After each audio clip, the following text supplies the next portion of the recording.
Welcome to Disability Advocates and Resource Center, lighting the path to independence for all, serving Pitt, Beaufort, and Wilson counties.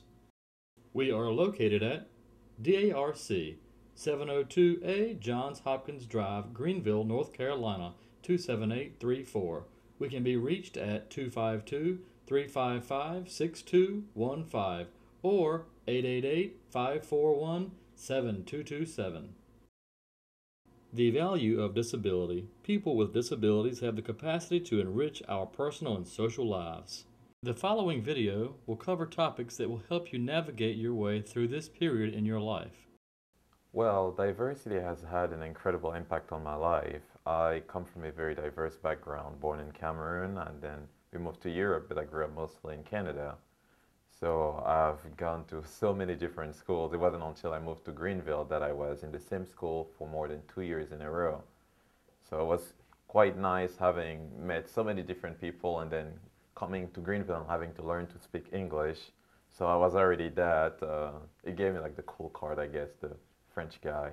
But I really got to make a lot of friends, from my ESL classes, English as second language from all over the world, Middle East, Asia, other, people from Africa, just different languages with all similar goals, wanting to learn English so badly so you could, succeed in the US.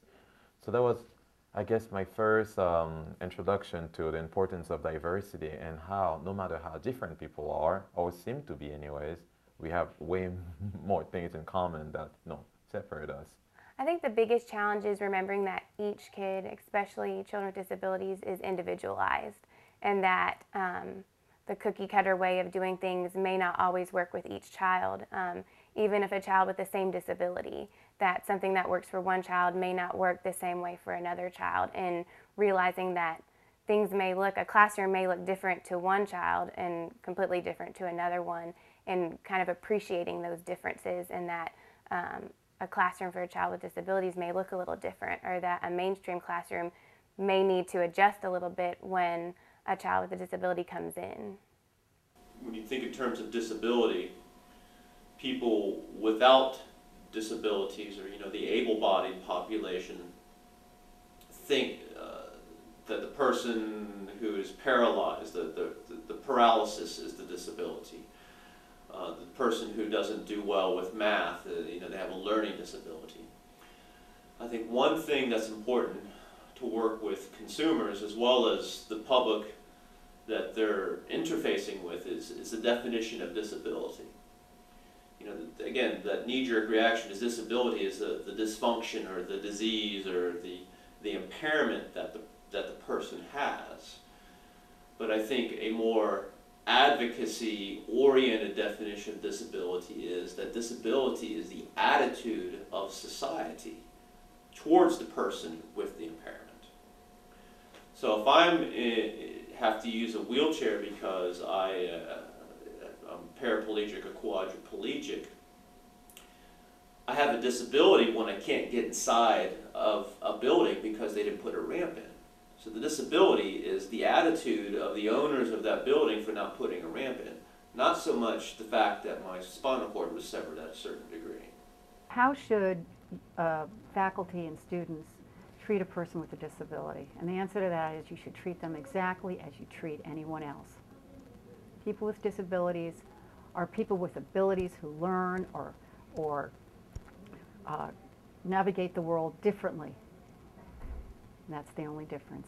I think one of the greatest things that I see a lot is being in home health, being able to be around a child with their parent at the same time. That's what I love about it, is being there and sharing in those moments with the parent and those big milestones that they come across, and being able to see them in their kind of daily environment and bring that kind of, bring those moments big to parents. Is that I think that's one of the good things about early intervention and working with kids, is being able to see them in their home and give parents that support in the home that they'll get at school, but knowing that it's out there to come into the home, especially in that birth to 3, and being able to be there for those moments and give parents, as much as giving the kids that, but give parents that moments of aha and those moments of hope that I think they kind of look onto to reach that next milestone. Until recently, that there was more of an effort to include people with disabilities on campus. Right. I mean, there's been an acceptance for a while, but it wasn't until recently that all these efforts were made to make all the buildings and bathroom accessible. And actually, it wasn't just in East Carolina, globally almost, Yeah. because a couple of years ago there were, articles, the research being done in France, for instance, saying that if you just walked along Paris and you didn't see that many old people and disabled people, because buildings were just not accessible. I mean, I guess if you had some disability, you were just expected to stay at home and being taken care of. And it wasn't until, I guess, this past decade that more efforts were being put in making every building accessible, parks accessible. And I think the first thing foremost is to remember that they're not alone, that you may feel overwhelmed, you may feel like you're on an island by yourself, but you're not. There's tons of people to support you, from other parents groups to professionals in the field, to agencies, to your pediatrician. Everyone can help point you in the right direction and give you lots of support that you may not know is out there. So. People learn to live with their strengths and weaknesses, and we're all the same in terms of that we're individuals. And I think that very common things would be that if you see a person in a wheelchair, the most important thing is to talk to the person, not necessarily to bend down to their level, but to talk to the person directly, look them in the eye. If you see a person walking down the hallway who may be visually impaired and they're walking with someone else, look to the person who's visually impaired and address them directly. Don't ask the other person a question about how to talk to the person who has that visual impairment. These are all basic things. When it comes to advocacy, I really think that the person who is looking to advocate for themselves needs to know what they want to accomplish, what their message is, and it doesn't hurt to have some data and evidence behind them so they can argue their point. I think right now, I don't know if we're going good or bad. I feel like it's at a standstill, and it's not really going in one direction. Is kind of where I feel it's at right now. I would like it to go to the good and to just more of not only appreciation of what needs to happen, but action in the steps that what school districts need to do to help move it in a good direction. I think a lot of times there's a lot of talk about what's good, but no changes happen. And so that's what I would like to kind of start seeing, the things that are talked about happen instead of kind of just getting pushed aside. A lawyer is the most, I think, common advocate, or a guardian, someone who gives someone else voice. So advocacy, particularly self-advocacy, is I matter, and I'm going to speak on my behalf, because there are things I want to accomplish, and you're getting in my way. Having experienced diversity in Canada and in the United States, I see lots of similarities and also, many differences, of course.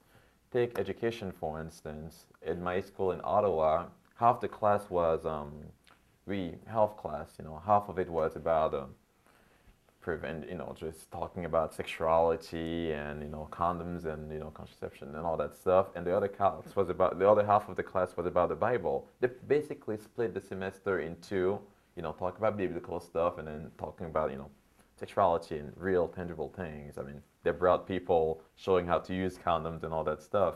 And it wasn't until I moved down here that I realized that such diverse opinions on very normal, everyday things are so just separated, basically. I mean, you either talk about sex or you completely ignore it and talk about, the Bible. And that never really hit me while I was in Canada. Just kind of like half the semester we talked about this and the other half we talked about that. And over here we're just completely different. I'm a certified rehabilitation counselor, so that's part of our training. And it speaks, quite frankly, near and dear to my heart, helping others advocate for themselves.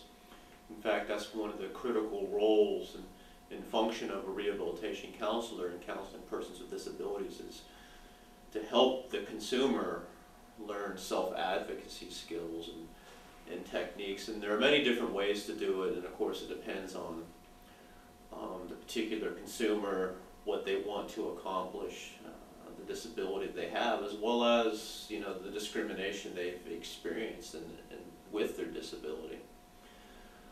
As a clinician, there are certain interventions we use. One of the more popular ones is assertiveness skills training.